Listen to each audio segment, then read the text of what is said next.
Well, so we've been told that the National Health Insurance Scheme has been expanded to reach out to a lot more people. Well, you just have to go to many of the card renewal centers and you get to see the multitudes of people who want to continuously renew their cards, to also get to know how far and wide-reaching the whole scheme has become a lot more. We know access has also improved, but they have now introduced a multi-year system. It means that the period or the duration for which, if you get to access a card of the National Health Insurance card goes, will be beyond the 1-year period. And that is why we have a Deputy Director of Communication for the National Health Insurance Authority in the studio, and Selo Madunu is here. Thanks for joining me, Selo.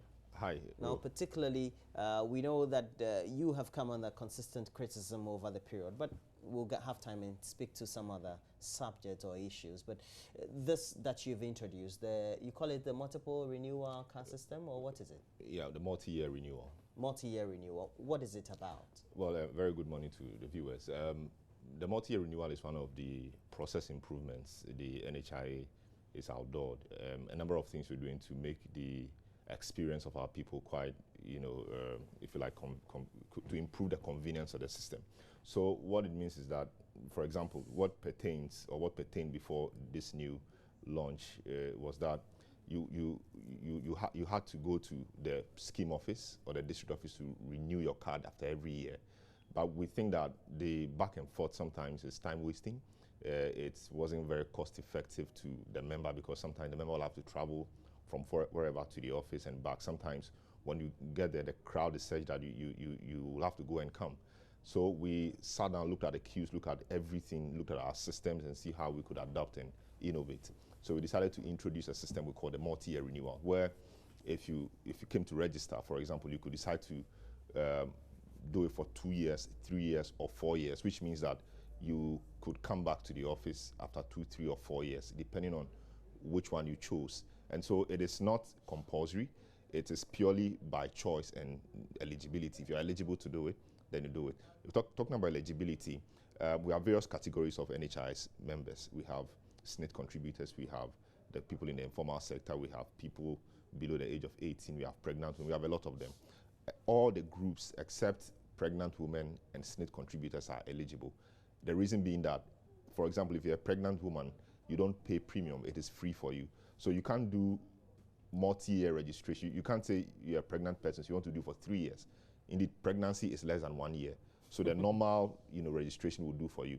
If you're a SNIT contributor, your membership of the scheme, you don't pay premium because there's some deductions made from your social security. And you have to be updated. In fact, you should be a paid up member of the social security to be able to enjoy that benefit. And so if you came to do 3 years or 4 years, what happens if you're out of employment and so you don't get to contribute again? It will be difficult to reverse that. So because of that, these two categories of people are not part, at least for now. People in the informal sector, people below the age of 18 years, all those other groups are part. So basically, it is to save costs, it is to improve efficiency, it is to also improve the convenience that our people get when they visit our district offices to register. So the convenience by which I know you would mean they don't have to go to access a card very often. No, they don't have to go to the district office to queue up and go through the process again, going back and forth, that kind of thing. So with this, so for example, if I chose to renew or register for 3 years, it means ordinarily I wouldn't be going to the NHIS district office for 3 years, which saves me some time. I wouldn't go sit there, join the crowd. And it will also reduce the crowding situation in our offices, so that when people come there, they will be a bit, the word is convenience. The place will be a bit more convenient for people, because as we speak now, if you visit any of our district offices across the country, you will see a lot of people there wanting to register. So sometimes maybe you are working, you can't spend a lot of time there. If this system works, it means you wouldn't have to be going there every now and then for this registration. So it saves time. Well, as interesting as it is, we still have a lot more of your offices where you do the renewal of the cards. That's your district offices, having a lot more people populating daily. Why? Well, this just started, and we're starting with just 3 offices. We will be rolling out incrementally till the whole country is covered. So the effect really may not be seen right now across the country. Of course, in these 3 offices, maybe we'll start seeing some changes. But we are now informing the public. The district offices are now informing the public to make them know what is available, so that henceforth they can be taking part of it. So right now, you may not see the direct benefit of that, but maybe in the next few weeks, you will see that things will start picking up. It's a new product. People need to understand it. People need to be sure what it is before normally they'll subscribe to it. So that is a process we are in now. To access it, is it expensive? I mean, the card? No, it's not expensive. It's actually cheaper, because for every renewal or registration you do, we have what we call the processing fee, and we have the premium. So the processing fee is about 5 cedis in Accra.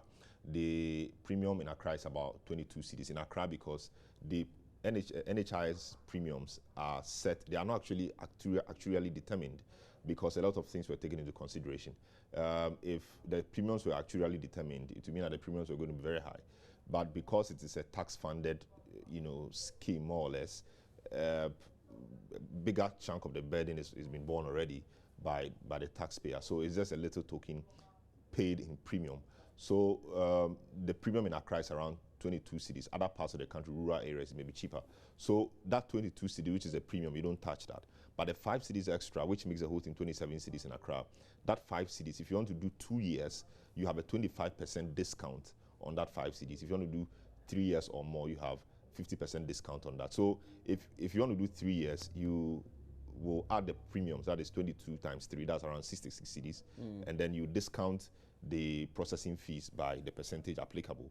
And so that becomes cheaper if you look at it that way. So we think that it even helps the member save cost a bit, whilst it provides a convenience. I see. But we know that there's been an accusation that has been leveled against the National Health Insurance, the authority, that you still owe service providers. True.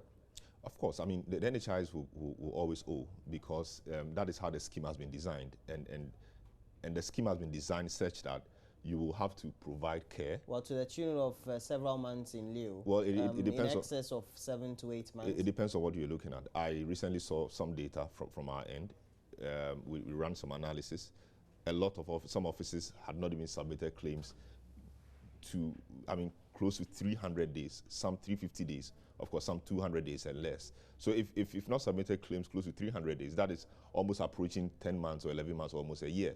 So just when you submit the claim, you can't quickly run out to the media and say NHIS is owing you. Of course, if you submitted your 12-month-old claim now, NHIS will be certainly owing you 12 months, because these are claims you've just brought. What it means is that when somebody provides care, the person will have to submit claims. The claims will have to be vetted. And we have 30 days for the service provider to submit the claims. NHI has 60 days to vet the claims. When you put all that together, it runs to about 90 days, and that's around 3 months. So if somebody says, NHI owes me this number of months, the first question you must ask is, when did you submit your claims? When that question is answered, then now take out that number of days. So you're saying ultimately, by 90 days, you would have started processing payments. Ordinarily, by 90 days, we should have paid. What was the reality? What usually happens? Yeah, but sometimes we are not able to meet that 90 days. Usually, not sometimes. What usually happens with the payments after 90 days? We are supposed to pay within 90 days. Sometimes we do. Other times we are not able to do, because the factors are many. So from 90 days, what usually has been a scenario? Let's say the last 12 financial year. Let's say the last 12 months. You see, it's not a straight cut thing, because, for example, we have people on the electronic claims management. We have people on the claims processing center list. We have people on the district office list. And each of these people sometimes are paid very differently. People on the e-claims, for example, are paid faster, because that vetting is faster. It is electronically vetted, etc. So that is faster. The claims processing center is a bit faster than the district office vetting, amongst many things. So generally, instead of the 3 months, sometimes we go into 4, 5, or even sometimes 6 months, which really is not the ideal situation. The point is that the NHIA is it's an institution which makes use of funds given to it to fulfill its obligations, or to fund its operations. Taxes are collected by an agency of the state. The taxes are made available to the NHI as and when. So, it's not as if you collect a tax today, so this same day you give it to the NHI. It can't work like that. The accounting system doesn't work like that, and rightly so. So the reporting is done periodically. So as and when the reporting is done, the NHI gets its money and applies it to what it has to apply it to. What we keep doing is we keep engaging our service providers because, I mean, they are a very critical part of what we do. Indeed, the NHI has what we call, or the system has what we call a tripod. You have the service providers, you have the members or the subscribers to the scheme, and you have the payer or the purchaser, which is the NHIA. Each of these three people must work together to ensure the scheme runs efficiently or properly. So the service providers are a very important part. So what we do is we keep engaging them, keep taking views from them and assuring them and letting them know what the situation is so it can aid their planning. So basically, that is what we've been doing. Do you still have concerns about service providers perhaps also over-invoicing or something of the sort? Yeah. Well, I wouldn't say a yes or a no to that. It's the NHIA is a human institution. In as much as we try to computerize systems and do a lot of things, there are a few things which could fall through the cracks. It's just like any institution, multimedia, for example. You can't say this is 100%. I mean, you keep evolving. That is why it's important that you keep innovating, you keep evolving, you keep strengthening systems, that things which ordinarily would not be able to happen because of the systems you've put in place. So I think we've come a very long way in respect of that. We think a lot of the loopholes have been blocked. We think we are blocking more.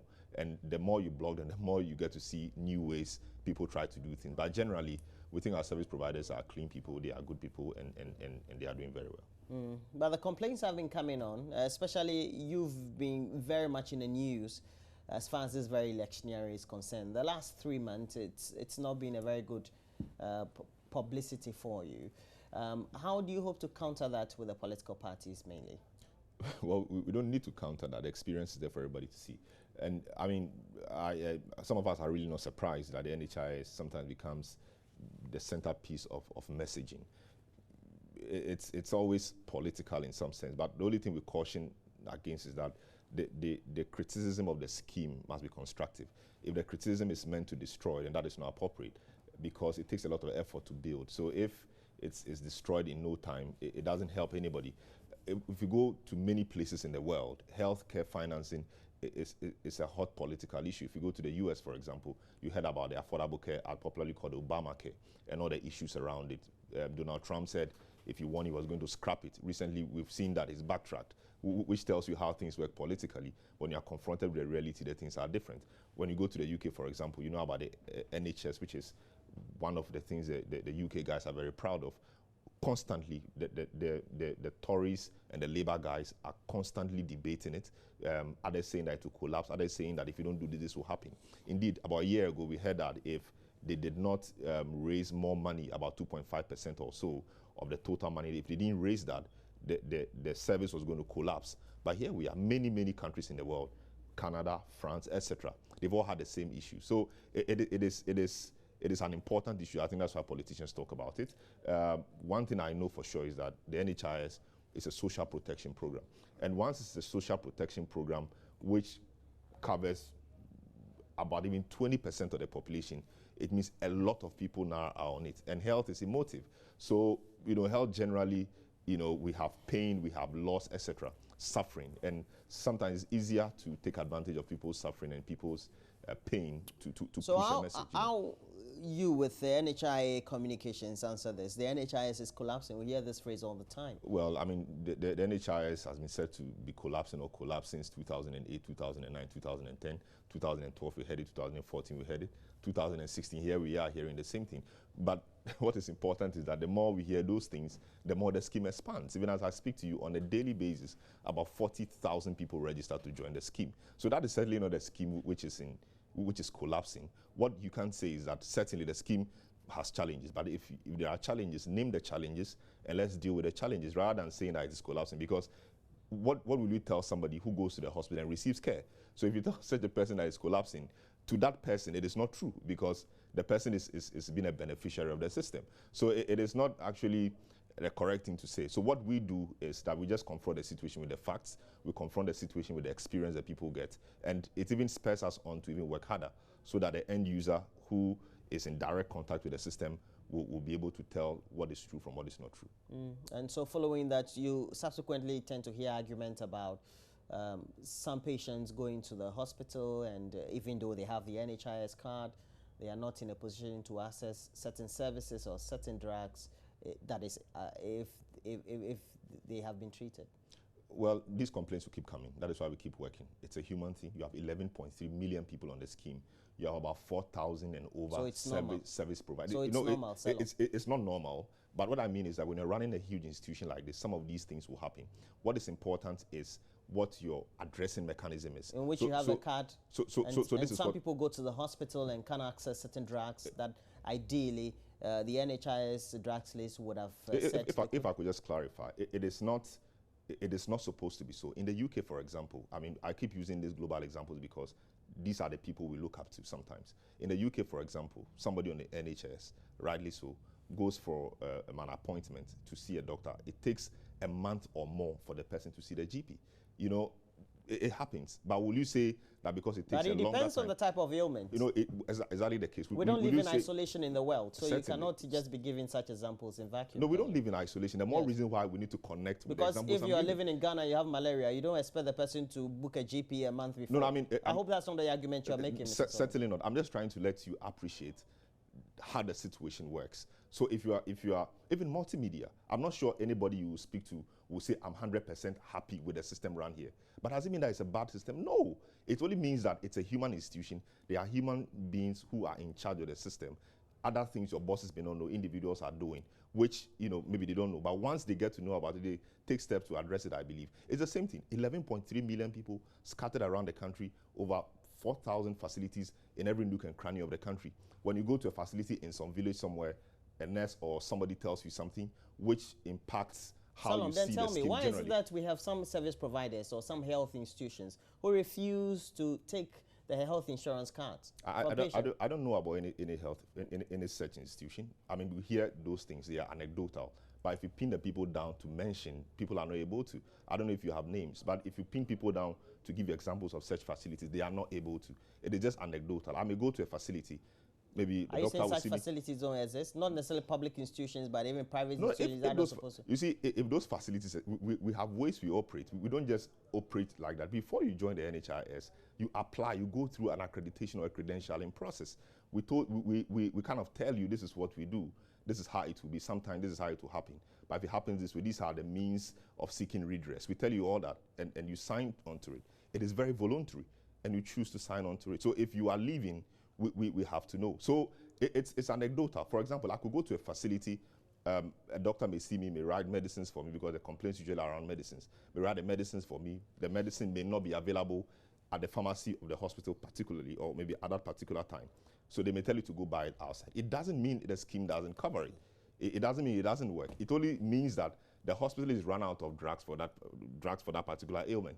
So you could get it outside. And what we tell people is that you could get it outside, pick your NHIS card, pick the prescription form, go to any accredited or credentialed pharmacy shop, which is, you know, NHIS, which takes NHIS, and they will see you, submit a bill, and NHIS will pay. That is what we keep saying. And the point really must be made about the kinds of medicines NHIS gives. We hear most of the time that they give us NHIS medicine. There is nothing like NHIS medicine and other medicines. All medicines are medicines which have been approved by the Ministry of Health with the help of the various pharmaceutical bodies, the Food and Drugs Board, etc. So any drug that you are given, indeed, the NHIS gives medicines which have been taken from the essential medicines list of the country. No medicine will be sold in Ghana if it's not on the essential medicines list of the country. That is where NHIS derives its medicines from, medicines on the NHIS system. So any medicine you're given is certainly a good medicine. But the point really is that sometimes we have what we call the brand medicines and the generic medicines. You know, generic medicine simply means that medicines which are out of patent. Out of patent means that now everybody can produce those medicines. And by law, the prescribers are to prescribe generic medicines because that is what is in our document. So, for example, I mean, if you go to any of the NHIS district offices, you'll be given this book. We call it the subscriber handbook. If they don't give you, you can ask, and they will give you a copy. In this book, you have everything you need to know about the scheme. For example, if you turn to page 44, you have all the medicines covered by the NHIS on this. Page 44, way to about, to the end, about 517 medicines, different formulations of drugs on the NHIS list. And this is what you get, you know. And sometimes you are not given the drug because that facility cannot give you that medicine because there are levels of prescribing. But the facility will not tell you that I cannot give you this medicine. So for example, if you are a health center, there are medicines you cannot prescribe by law. If you are a clinic, there are medicines you cannot prescribe by law. You know, sometimes you even go to the pharmacy shop, you buy certain medicines with prescription. If you don't have a prescription, they will not sell them to you because there are levels. There are things you must do, but they will not tell you that this is the reason. If they gave you those medicines, which are above their level, NHIS will not reimburse them. So they will not do it. They will tell you NHIS doesn't cover.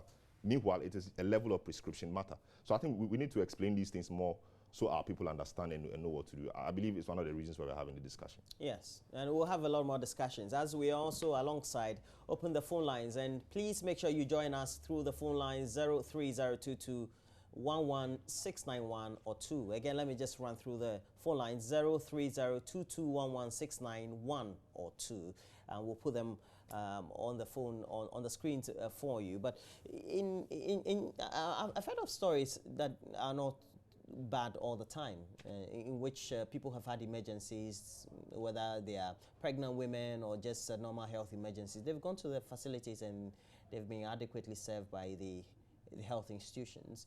But for private institutions that perhaps are no more collecting the health insurance cards, does it mean that they've unregistered themselves from the scheme? Well, I'm here to know of a service provider, private or public, which is opted out of the scheme. Indeed, in the last 3-4 years, I've not really heard of any facility which has opted out of the scheme. But, you know, just to answer your question, because it's a question, of course, if we run on agreement basis. So if you decide not to be part of it again, of course, it is a voluntary thing, so you are free to do so. But what is amazing is that with all the challenges that we are made to believe about the NHIS, every month, an average of 35 service providers apply to join the scheme, so they can provide service to people. So it's actually an issue that we should keep talking about. We have David from Bindori, and very good morning to you, David. You have questions you want to ask or some comments you want to make. We're discussing the National Health Insurance Scheme. They have now a multi-year renewal system, they call it. David, please go ahead. Good morning. Good morning. Morning, David. Please, the insurance system is good. It is? But the problems are there. Hello? Please go ahead, David.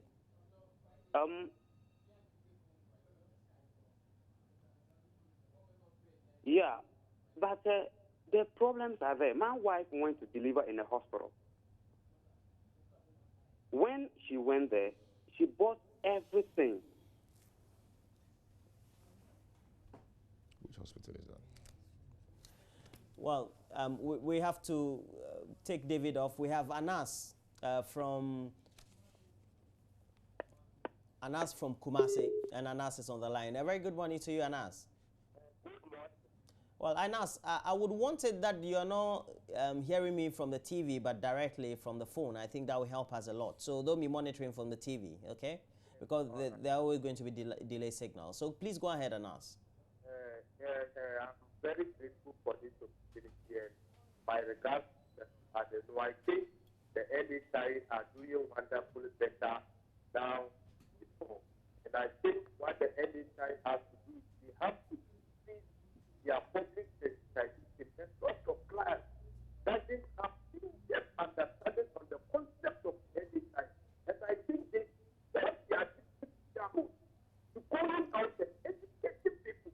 Anas. At the start of NHIS and the PR officer, but I have realized the system is not public education. So I think he being the director of community, they should take the measure on. But I think it's NHIS are doing what to do. I'm very grateful. Okay, thank you very much for that very contribution. And then we have Sule also from Bunsu. Sule. Yeah, Roland. You have a question or you have a contribution? Yeah, Roland, I'm calling from Bomso, Eastern region. Bunsu? Bomso. Bonso. Yes, B-O-M-S. Bonso, the one on the main road or this one? No, this one is in Kwaibibrim district. Kwaibibrim, okay. Yes. Please go ahead, Sule. Yeah, Roland, I just want to ask the communication director, what would be of the benefits to the client if he comes to the clinic and there are no medications, for the service provider to give it to the client, if the client renew his card for that 3 consecutive years, and the NHIS is not paying the service provider, what would be of benefit to the client if he comes to the health facility? Well, thank you very much, Sule. Sule, are you calling from experience and asking this very question from experience, or is just yes, a general question? Because I am a service provider. Mm-hmm. Yes, and the whole year, I just want to know from the communication director, how many months have they paid?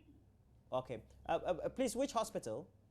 No, it's a chips compound, Bomso Chips. Bonsu Chips. And Yeah, when did you Bomso file your claims?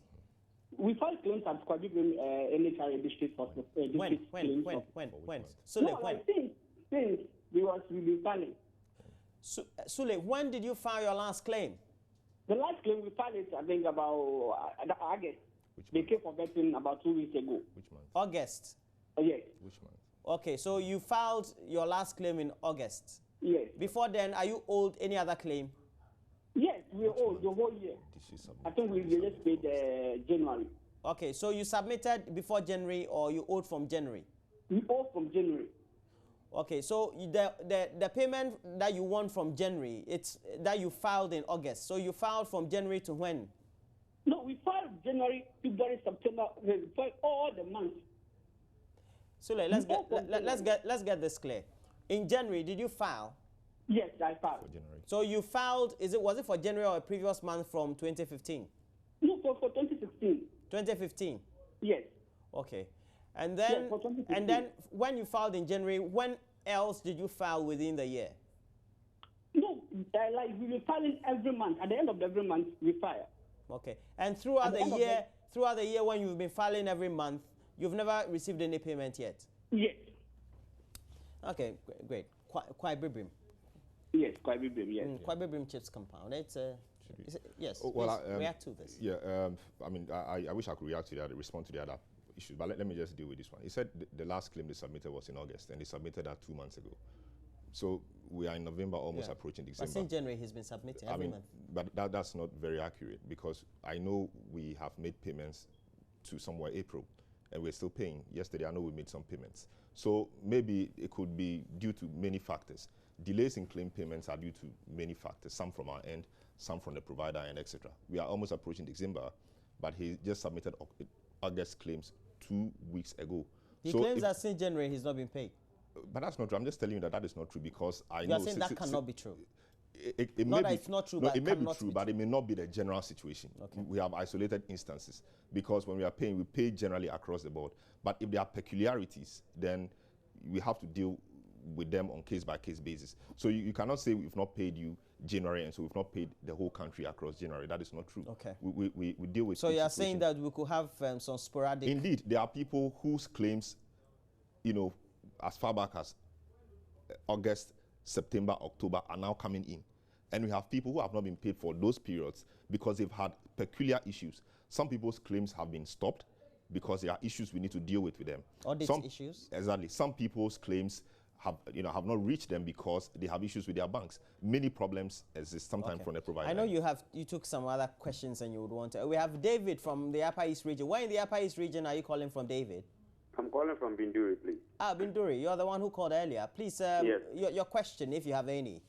Please, I want to ask him, how much are they paying for each client in the capitation? How much? Okay, thanks for the question. And they told us that before they will roll on the capitation here, they have to pay all outstanding arrears before that. But last November, that's beginning of the year, of the month, they told us we are going to start capitation. But they said we won't start, we'll start rather on 1st December. Yes, we have a lot of money with them, they have not paid us. So we are rolling on capitation and they are still owing us arrears. Okay, you are from Binduri Chips Compound? Binduri Health Center. Binduri Health Center. Salon, Yes. please note it down so that you go and sort their problem out. David, thank you very much. I'm not Chief from any name. Yeah, good morning. Yes, are you also working with a health facility? No, I'm not. Actually, I'm just a Vodafone worker. But I have a concern. Please go ahead. Anoche. Yeah, my problem is anytime you go to the hospital with your NHIS card, you will see that the kind of medicine that they will give you is just some paracetamol and some cheap medicines that you can just go to the drugstore and then. Okay, Anoche. How is that one about? Anoche, let's get this straight. Are you speaking from experience or? Yeah, from experience. Okay. I've been applying with it. Okay. I have a working Anoche, relax. health insurance card. Anoche, relax. So you went to the hospital and then you were given a certain prescription. Yeah. And your hospital couldn't get those drugs for you. Yeah. What did they tell you? Actually, they told me those medicines are not cannot be catered for with the health insurance card. So they said those medicines that you were prescribed, is not Which condition? is not catered for by the NHIS. Yes, please. Okay, but so you have a deeper understanding now that once it's not catered for, it cannot be given to you. Yeah, by it means you have to pay. How come it's always the cheap medicines that it's only able to cater for? Okay. Well, your point has been made, Anoche. So we have David and Anoche. David is from Bunduri. Okay, let me deal with Anoche's issue. Anoche, I initially explained that there are, various things to do. So, for example, I don't know the facility you attended. Perhaps the medicine they wrote for you, the prescribing level of that facility is lower than it. So the facility will not give you the medicine and get NHIS to reimburse them because we work with rules and we work with guidelines.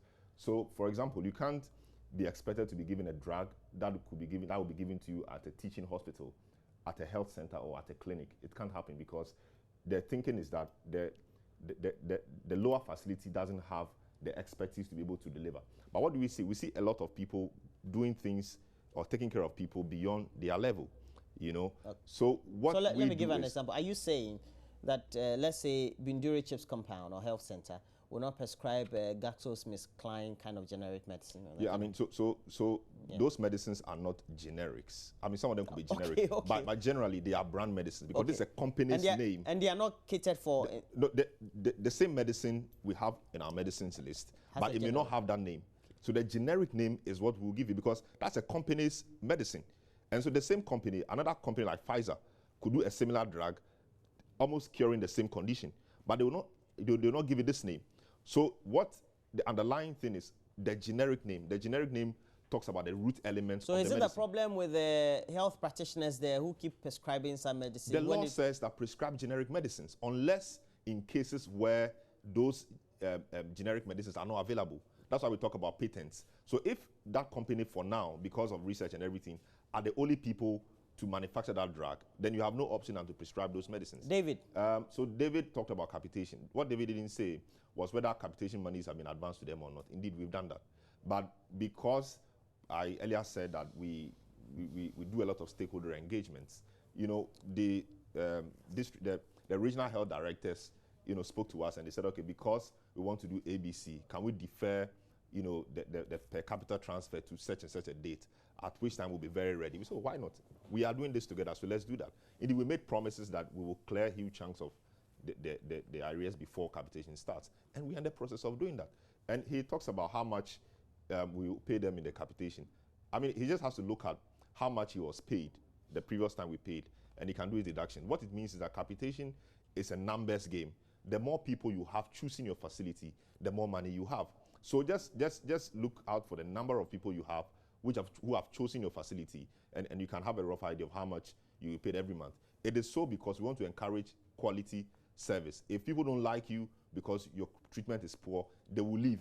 And once they leave, health insurance doesn't get to pay you for we have people anymore. Abdul Wahab. Abdul Wahab is calling us from Tamale.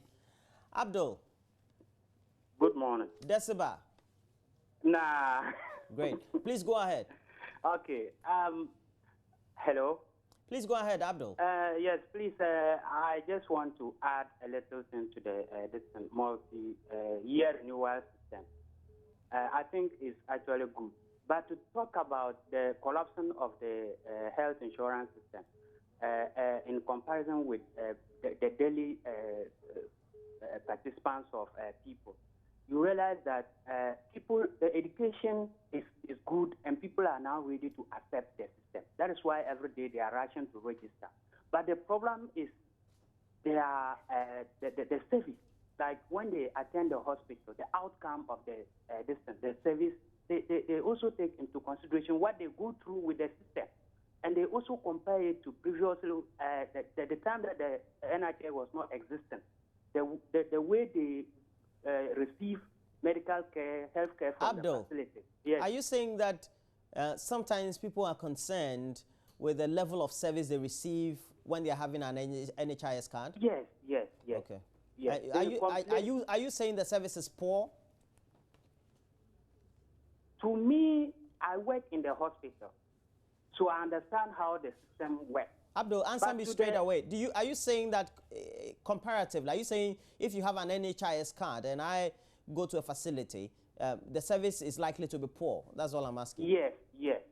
Why? The problem is the process. At times, the drug is not the unavailability of the drug. Abdul. Yes. How about the poor attitudes of health workers in the various health facilities towards perhaps patients who have National Health Insurance Scheme cards? Well, that one is not there much. That one is not there much. Okay, Abdul. Yes. You work in a health facility. Yes. Do you think psychologically your orientation is more positive towards those who are not using the card and so will be paying perhaps through the cashier of the facility than those who will be having a health insurance card, and so that means their payment will be deferred and that will be a burden on the coffers of the hospital, and so you are more positively oriented towards those who will be bringing cash? I would say yes. So it's the attitudes of the health people, right? You see, the system makes the system. Yes. Is it not the attitudes of the health practitioners? I don't think so. You see, the system itself has its own challenges, and the challenges are like if let's say cash and carry, you come today, you go through your attendance process, and you pay cash to the facility. They have the money available to go and purchase the drugs again. But you come with the health insurance, it will take through a long process. So you see that gradually the money to purchase drugs for the facilities will be reduced, or it will be delayed. And so you see there will be a massive reduction in drugs in the facilities. So because of that, anytime they rush the facility with the insurance, they expect to get everything. And only for them to have told that, oh, we are not being paid by health insurance, and for that matter, we don't have the drug. You see that? So that's what is affecting us. Abdul. It's the process that is delaying, yes. Abdul, thank you very much. We all get your point. And Abdul Hab is calling us from Tamale. He's our last caller, and we have to acknowledge our callers for this morning. And we had David from Binduri, Anas from Kumasi, Sule from Bonso, and David again from the Upper East region, and Anoche from Enyinem, and the last one, the gentleman you just heard on the line there, Abdul Wahab, Tamale, and he's a health worker. But particularly, he raised concerns. So if the health facilities don't have enough in their coffers to run the hospital, it means that definitely the orientation will be always negative towards those who have NHIS card. Is that not it? Well, I mean, he made quite a number of good points. And in the same way, I mean, I liked how you approached the interview. I mean, so it means that on both sides, we have things to fine-tune. Yes. So NHI will have to do what it has to do, and they also have to do what they have to do. That's why we keep collaborating. We call it stakeholder engagements. We do those many times. Yes, I mean, if the money doesn't come, they cannot really take care of people. That is why we try to fast-track the system. That's why we encourage them to submit claims ahead of time. That is why releases from Finance Ministry has improved over the period. That is why, recently we heard that a portion of the petrochemical or petroleum revenue will be allotted to the NHIS to help us more, because the scheme has grown. I mean, the scheme started in 2005. There were just about 1.3 million people on the scheme. As we speak, 11.3 million people are on the scheme. The funding sources have largely remained the same. It means that we need more money to be able to do some of that. And we're happy that the powers that be, have listened and provisions have been made for that. So we will do more. What is important is that we know what the challenges are, and we are committed to solving the challenges, and it will only get better. Well, thank you very much. I've had in the studio helping us discuss a new multi-year card replacement system introduced by the National Health Insurance Scheme, the Deputy Director of Communications for the National Health Insurance Authority, Salom Adonu, in the studio. Thanks for joining me, Salom. Okay, my good friend. And that will be where we start this morning's peace message with Dr. Lawrence Tete of the World Miracle Outreach International, and is asking Ghanaians to put Ghana first as all of us go to the polls just next week. And that's his message for peace this morning. We cry for peace.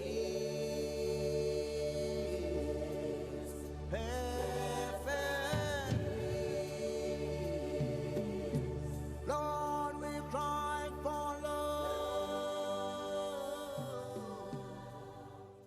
My name is Dr. Lawrence Tete. I want to speak to my fellow citizens and Ghanaians. And remember that we have no two Ghana, we have only one Ghana.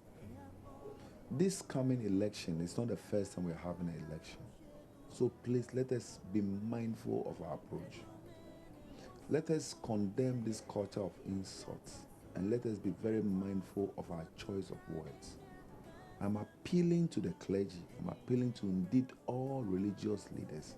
I'm appealing to every social worker, and I'm appealing to our politicians that we all have a collective responsibility to build Ghana into a better community and a better nation. Don't forget that peace is very important. And normally what we do that is not good is that we speak peace, but we don't talk peace. We should walk the talk of peace, and we should be able to build a community that all of us can be part of. I pray in the name of Jesus that whatever you are and wherever you are, let us build Ghana. Ghana is not about just NDC and NPP and CPP and NDP and PPP, but it's a collective people. And don't forget, God has never failed Ghana before. I keep saying that if God released Kwame Nkrumah from prison to become a leader, and he released Abrifa Busia from exile to become a leader, and released President Rawlings from prison to become a leader, and even was able to get President Ajekum Kufuor and President Atta Mills and President John Mahama to become leaders, then he himself knows how to bring any leader at all. Please let us come together and let's seek the face of God. The Bible says, if my people who are called by my name will humble themselves and pray and seek my face and turn from their wicked way, then will I hear from heaven to heal the land. Remember, Ghana needs you. And I keep saying this thing to anybody and everybody who listens to me, that let us all be envoys of peace. In other words, let us be ambassadors of peace. Your place, my place, and everybody's place is so important that let us be mindful that everything we do, whatever we do, whatever we are about to do, and whatever decision we take should be a decision that will bring us together as one people that loves their nation. And remember, Ghana first. Don't put your party above Ghana. Don't put your personal interest above Ghana. Let Ghana be first in everything we do, so that God himself will give us the mandate we need to take us to the next level. I wish you all the best, and I pray that no individual will win, but Ghana will win. And no individual will lose, but entire Ghana will win. And remember, the whole wild world is watching us, but especially Africa, that sees us as a beacon of peace. They are watching us more. So be part of what Ghana is going to do. And this December election, be discerning in your voting. Vote wisely. I wish you all the best. And I pray that you don't lose out on anything, but that Ghana will win. We'll have a better Ghana, a blessed Ghana, a united Ghana, even after the election. How I pray that we will not create even any issue that will let the world look at us as a failure, lest they ask, where is our God? Especially those of you who are Christians, I urge you to pray that God's will be done.